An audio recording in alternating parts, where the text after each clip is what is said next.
And this press release stated that the SBA loan dollars in fiscal year 2012 reached the second largest total ever. 30 billion, 30 plus 2.5 billion, second only to fiscal year 2011. The SBA, if you don't already know, stands for Small Business Administration, and they are an agency in the federal government funded by yours and my tax dollars. They are probably they are the most underused resource available to small business. Why do you make that statement, SmallBizDavid? First of all, they have a website with over 4,000 pages of information. Any information you could probably ever think about using is available on their website. That's sba.gov. Particularly if you are in the startup mode. So if you go to sba.gov, let's do that for a second. Let's go to sba.gov.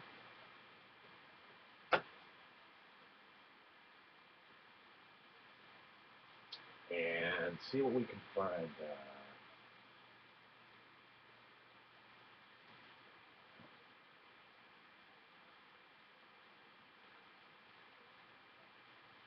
This computer is slow today. Okay, if I did sba.gov, they took me to a site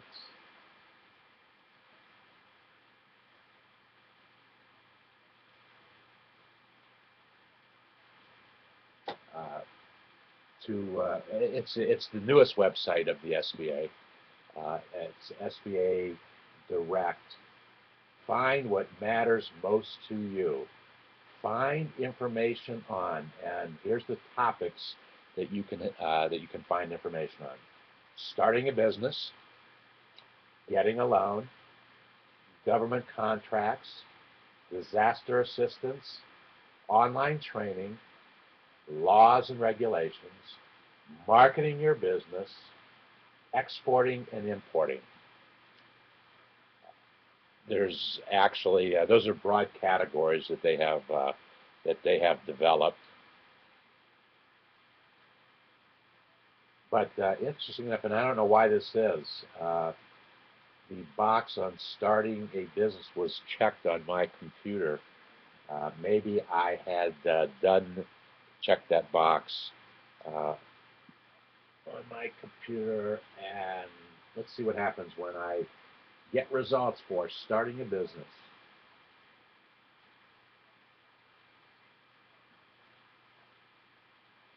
Follow these steps to starting a business: employment law basics, finding a business mentor, online businesses.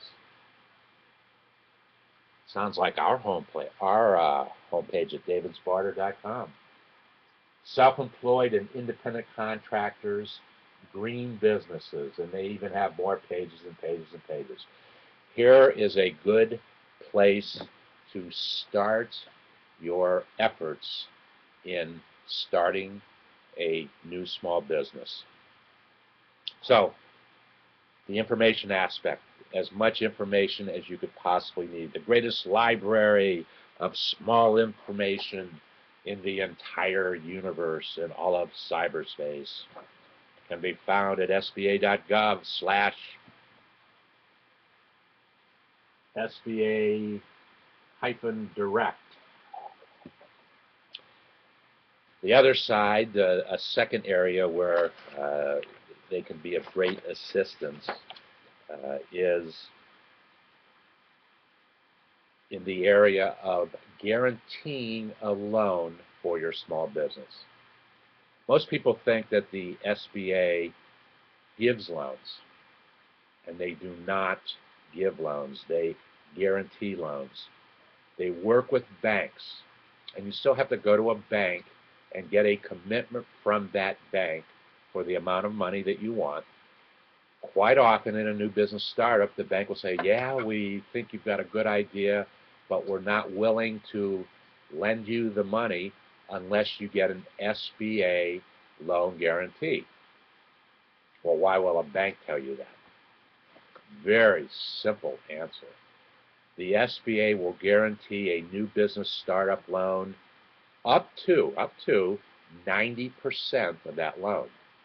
So let's say you were asking a bank for $100,000 for your startup, and it fell into the category of a 90% loan. I think there's probably a half a dozen different categories of kinds of businesses and how much the SBA will loan for that particular business.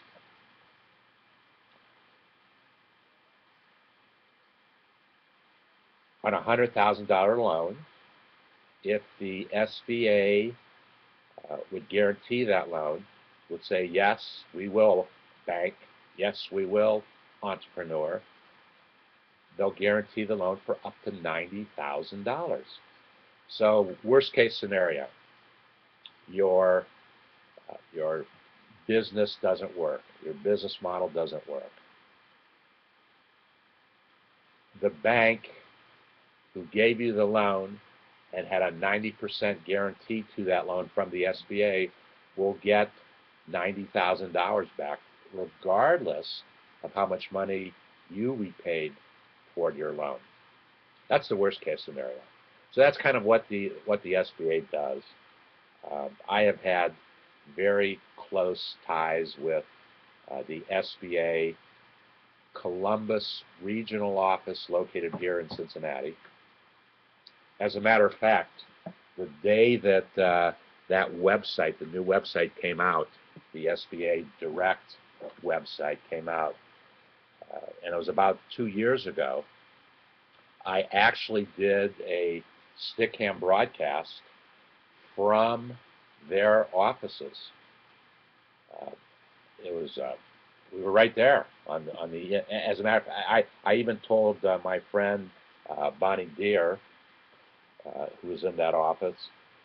I told her about it. I said, you know, your new website is out, and she hadn't realized it at that point. And so we did a broadcast on it. But anyway, check out SBA.gov. They might ask you somewhere along the line for your zip code, of which they will tell you where the nearest SBA office is. They have offices, but typically they're in larger communities.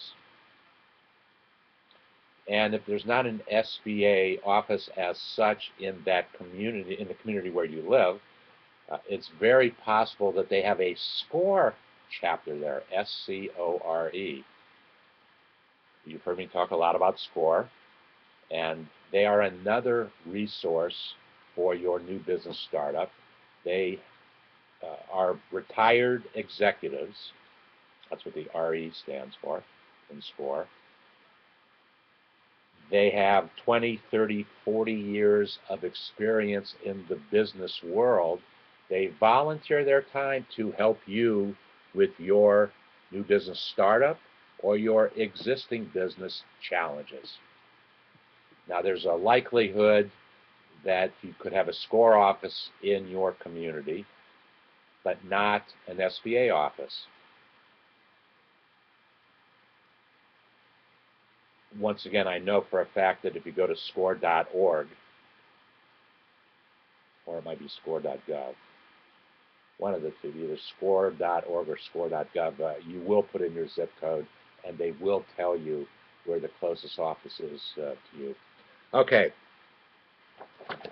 misunderstood resource.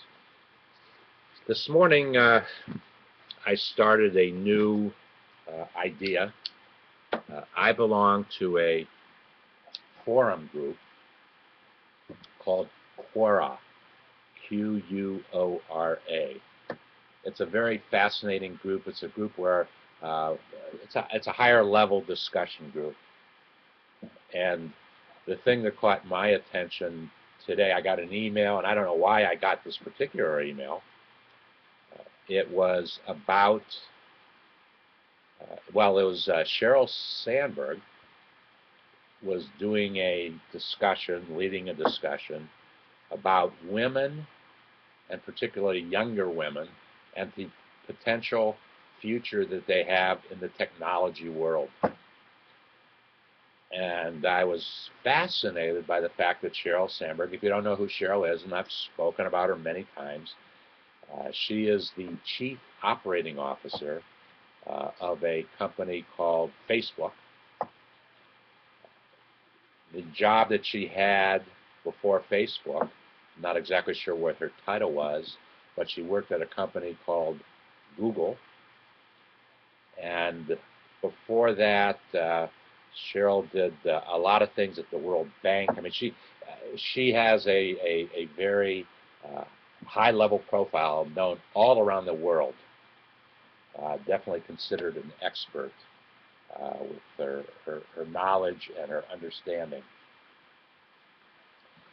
And so Sheryl was doing this this discussion on young women and should young women consider a career in technology, because the technology world offers a lot of flexibility, particularly for a woman who might be a mother and might have to spend a lot of time around the home. The technology world obviously allows you to operate online, and you can operate online wherever you are, wherever you might be in the world. And I commented on Sheryl's story, her ideas. And I said, you know, at least in the United States, I'm not sure what the statistic is around the world, but at least in the United States, women, females, represent more than 51% of the population. So when you think about that for a moment, women could control the world, or the United States. I've often made this statement in politics.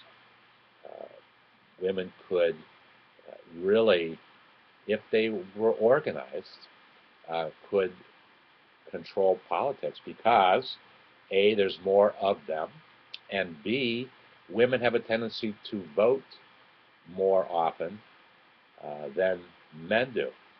So that majority that they have is even greater when you consider the political ramifications.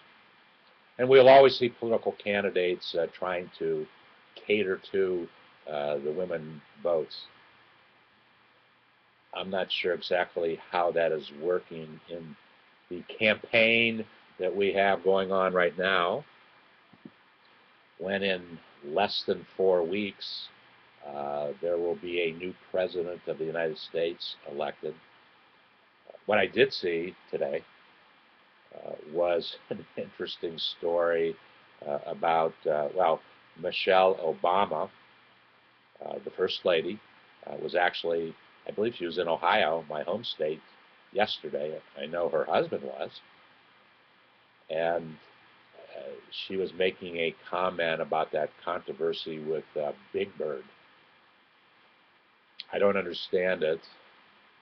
I guess I kind of understand politics. I don't understand why politicians make certain decisions that they do about their campaigns.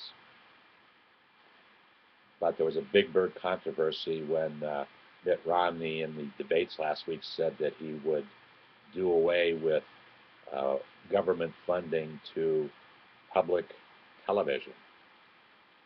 And then that was picked up right away as a slam against Big Bird. Well, for the last week, there's been the Big Bird controversy, and interesting enough to that point, Big Bird is on an ad right now telling the politicians, keep me out of the campaign. I don't need to be in your campaign. So anyway, I got off on this tangent talking about Sheryl Sandberg, and her response and her question in this forum called Quora got my attention. Well, I joined the forum about a month ago, but I didn't do anything with the forum really until today.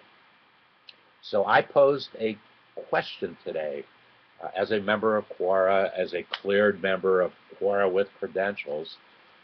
I asked the question, what are the 3 most important pieces of advice would you offer an entrepreneur wanting to start a new small business? You hear answers to that all the time. So within a half hour of me writing that question, I got a response from Tushar Bhargava, an entrepreneur from India. And he founded a website called Zippy.in. So I went and I did a search. That's his homepage, Zippy.in.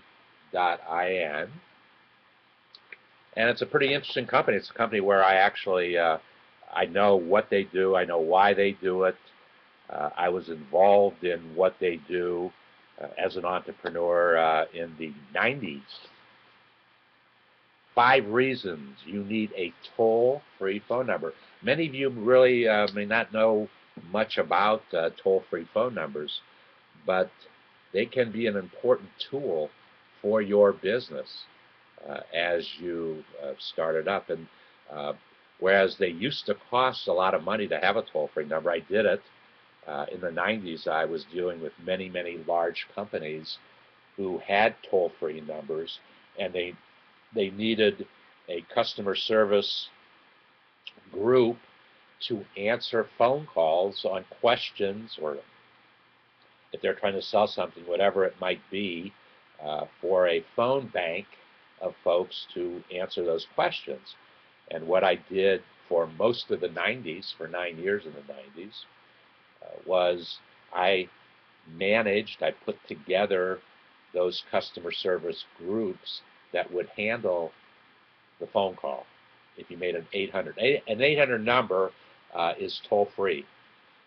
They ran out of 800 numbers. A couple years into the whole process, everybody wanted one.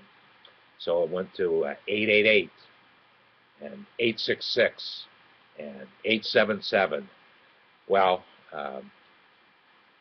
my new friend Tushar has this company, and here are 5 reasons that he says you need a toll-free number.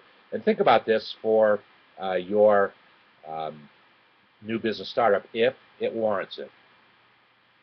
I may have a toll-free number one of these days. There's not a need for it right now.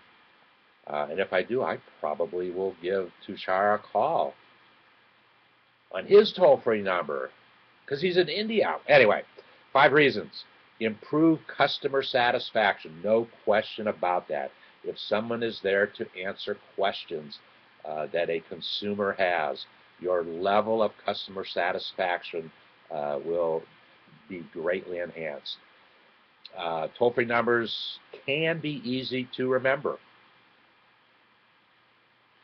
if you have a vanity number. I have a good story about that. An actual incident, a case study of where I was personally involved. I was putting together a customer service group to answer telephones for a company called Lazy Boy. Many of you know Lazy Boy as the manufacturer of recliners, located in Michigan. And they had set up a new division. This is back probably in 1992, maybe 1993, called Make a Home. That particular campaign, and what they do, you'd call in and they would offer design. They had a website, and they would offer design ideas. And we had a toll-free number where the consumer could call in, ask questions. Basically, the first question they asked, yes, I love the idea. Where's my nearest Lazy Boy dealer? That was the basic question. That was an easy one to answer. We had a locator geographic locator, long before Google. And by the way, we're going to talk about Google Local here. That'll be our next segment. But for the Lazy Boy, they wanted the vanity name, easy to remember, of 1-800-MAKE-A-HOME, H-O-M-E. And I said, that's not a bad vanity number, but you got to remember something. You are asking people to remember home, H-O-M-E, and there will be a lot of people that will, instead of dialing, looking on the phone, or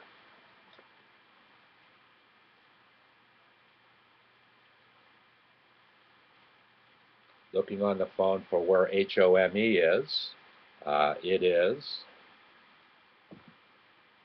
H is 4, O is 6, M is 3, I'm sorry, M is another 6, and E is 3.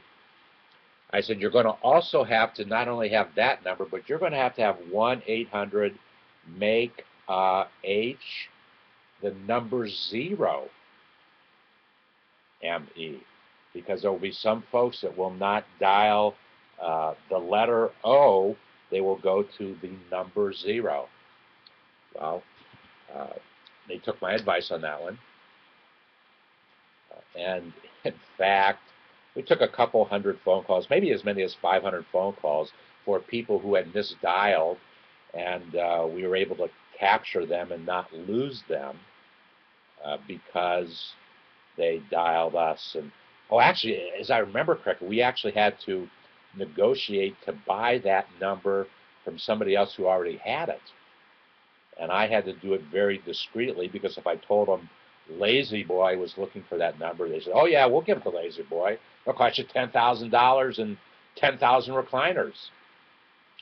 So we did gain control of that, and in fact it worked. But here was Tushar's responses for what are the 3 most important pieces of advice would you offer an entrepreneur wanting to start a new small business? I'll have to find out how long ago he started his, but here they are. Number 1, think about revenues from day 1, even before thinking about the ways to spend the money. Instead of that dream world that you want to create for yourself, think about the revenues that are going to take to run that business, then make a profit, then offer you that dream lifestyle that you're looking for. Number 2, and here's a good one, don't waste money on fancy offices unless you are dealing face-to-face with many customers there. I have never had, while I was a small business owner, I've never had an office of my own outside of my home. And over the years, I have brought folks into my home for meetings. Not many. I never needed a face-to-face meeting in my home with somebody. So if I needed that face-to-face meeting, I usually went to their office as opposed to my home. But I suppose over the years, maybe 50 people have come into my home for meetings. So you don't need fancy offices. Not only do you not need fancy offices, if you think you need an office, my recommendation would be look into the concept of a virtual office. Every community probably has somebody who provides a virtual office facility. So instead of buying a big office that you think you need, you would have a smaller office, and maybe not even an office at all, just a conference room in this virtual office outside of your home, and you could get the same administrative services that you needed in that office. So you don't need fancy offices, particularly when you're starting up. I'm also reminded, too, that I don't know if it's still the case, but they used to tell folks who were selling insurance that if you really wanted to impress the individual with whom you're trying to sell an insurance policy to, you need to drive a Cadillac. So here you have all these folks just getting started and not really selling too much insurance and driving up to your home in a Cadillac, and the thought being, man, that gentleman is or woman is very, very successful. They drive a Cadillac, so I'm going to buy insurance from them. Okay, you don't need fancy offices. You don't need fancy Cadillacs. And the point number 3, and here's maybe the most important advice that Tushar asks or says, cash is the king. Keep that as much as you can. Not only is cash the king, cash flow is the king. And we here in David's Barter community have created a system, created a social marketing, social network technology where we understand how important cash flow is.